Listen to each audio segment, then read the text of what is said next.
Lors de mon premier voyage en Afrique, on découvre, c'est la misère profonde, mais c'est aussi une splendeur éclatante. Splendeur dans le sens, la générosité des gens, la culture, les couleurs. On est émerveillé, puis en même temps, on est profondément bouleversé par la difficulté de la vie. Dans mon deuxième voyage, où je devais justement accompagner une équipe médicale d'une vingtaine de personnes pour aller enseigner la façon de reconstruire, d'opérer les fistuleuses et de redonner, les exciser, d'essayer de leur redonner accès au clitoris. Donc, je suis allé là, puis là, ça m'a interpellé. J'ai rencontré des médecins, j'ai rencontré des chirurgiens burkinabés, j'ai rencontré plein de femmes, des associations de femmes qui essaient de venir en aide dans des conditions abominables. Je veux dire, on n'est pas capable d'imaginer, c'est impossible. Et j'ai pris conscience de quelque chose, d'un phénomène qui est bouleversant.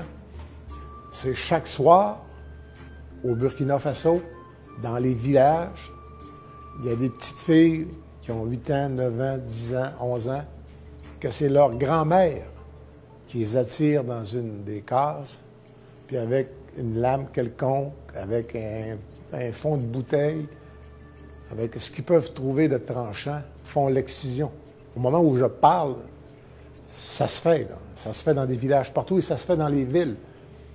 Et je me suis dit que c'était une réalité qu'une femme comme Julie, chirurgienne, qui est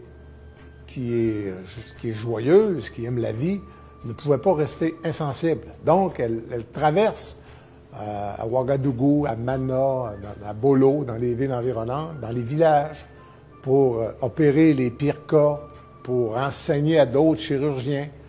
Une aventure de 5 ou 6 semaines se transforme en une foudroyante histoire d'amour, mais une histoire d'amour, c'est pas simple, là, parce qu'elle a un condo à l'île des Sœurs. Elle a un chum qui est fin, puis qui s'occupe de la cuisine quand elle n'est pas là, puis qui est urgentologue, puis qui est son partenaire, puis elle a une vie organisée. C'est une sommité ici, malgré son jeune âge.